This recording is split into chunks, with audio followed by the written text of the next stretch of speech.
All right, hello everybody. So, welcome back again to our next topic here in our unit on beginning of African American history.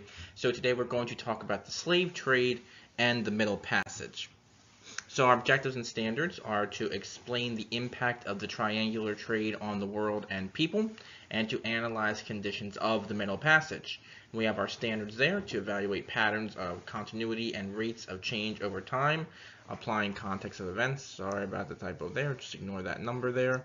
And then contrast the importance of historical documents, artifacts, and sites which are critical to world history. And our desired result, what were conditions like for slaves along the journey to the Americas?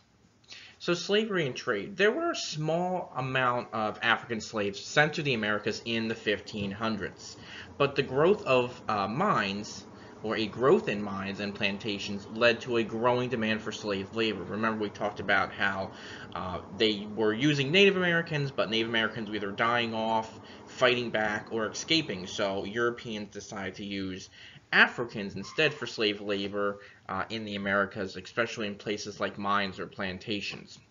In the Caribbean, many slaves were sent to Cuba or Hispaniola, and many slaves were also sent to Portugal's Brazil in South America. So by the end of the 1500s, the Atlantic slave trade was a part of the international trade system. So joining the slave trade. Eventually, Portugal and Spain were joined by other European nations such as England, France, and the Netherlands in the slave trade. Slaves were used to work on plantations in the Americas, and by the mid-1700s, British merchants dominated the slave trade. An estimated 2.5 million slaves were brought from Africa to the Americas between 1701 and 1800. I have a map here that shows you that between 1650 and 1860, approximately 10 to 15 million enslaved people were transported from Western Africa to the Americas. Most were shipped to the West Indies, Central America, and South America. As you can see here in the United States, about half a million, 0.5 million, about 3.3 million to Europe. Again, a lot to the West Indies, 4.5 million, and then 5 million to places like Brazil and South America and places like that. So again, you can see where they were coming from in Africa as well. Again, along the western coast of Africa is where many slaves were coming from. And the other images there kind of show you where they were sent for those purposes, such as tobacco, coffee, cotton, sugar, mining, and rice. One of the two big ones in the United States will be tobacco. So I meant to circle that and circle that wrong. Tobacco, and also cotton will be some of the main reasons slaves were sent to the U.S. is for cotton production and tobacco production. So a complex system of trade.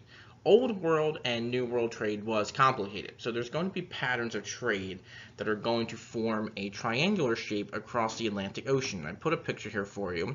And this was an exchange of goods between Africa, Europe, and the Americas. So for example, from Europe to Africa, we have things like textiles, which is like clothing and fabric, rum and manufactured goods, maybe even weapons sometimes to Africa, or machinery sometimes, not all the time, but different things like that. Of course, from Africa, we have slaves to the Americas. There were other things as well, but the main thing, unfortunately, was people came mostly in trade form to the Americas. And then from the Americas, North America and places like that, we have sugar, tobacco, and cotton back to Europe. So you can see that triangular trade system there that formed in the Atlantic Ocean. So the journey of slaves. Millions of Africans were captured, enslaved, and sent to the Americas. Now, Africans were typically captured along the western coast of Africa and sold to European traders. They were then chained and marched to trading posts where they awaited being sold. Now, traders needed strong laborers, and they typically examined slaves, their teeth, their bodies, to make sure that they were in good physical health to do a lot of this physical labor that they were asking slaves to do. Now, Olaudah Equiano, his picture is here, was a former slave who was captured and sold into slavery at the age of 11. He later on wrote an autobiography called The Interesting Narrative of the Life of Olaudah Equiano, or Gustavus Vasa, the African, in 1789. It explained his capture and life as a slave, and it became very popular around the world and actually caused many people around the world, especially in England as well, to become kind of anti-slavery or join the abolition movement, which we'll talk about later, because of the horrific things that he described, how he was treated and everything like that.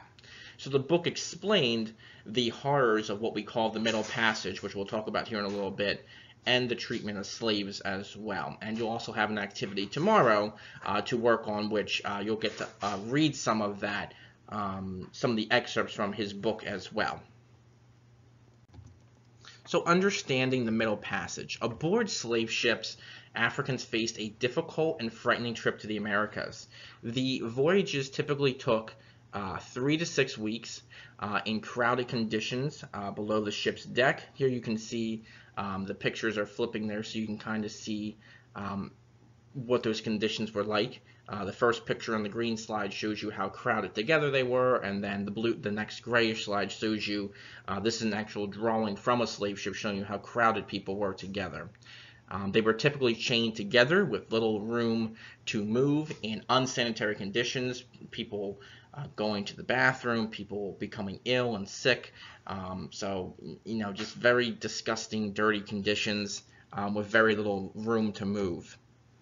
Now, many did not survive the journey due to disease and malnutrition, and some slaves actually saw death as a better solution and even jumped overboard to kill themselves or refused to eat as well. In some cases, however, some slaves did fight for freedom on ships, but very few were successful, and those that were successful, the ship may have gotten lost or sunk or crashed or whatever. So in a lot of cases, it was not successful, but slaves did try to fight back in some cases. So slave trade effects. 10 million to 12 million Africans were sent to the Americas. In many cases, they died in marches to ships, at sea, or by resisting. There were entire communities of African kingdoms that were devastated by the slave trade. And African kingdoms and tribes would actually frequently go to war with each other to capture slaves to sell to Europeans. But with the slave trade, with the exchange of people, unfortunately, the culture and traditions of those people comes with them, such as music, art, and religion of Africans began to spread to the New World and the Old World as well. And we'll talk more about that later on in the class. All right, so our closure, what were conditions like for slaves along the journey to the Americas? Again, think about how they were captured and treated. Think about the effects that had on slaves overall, and that will help you answer your questions. All right, so I hope you have a good rest of your day or night, and I will talk to you soon.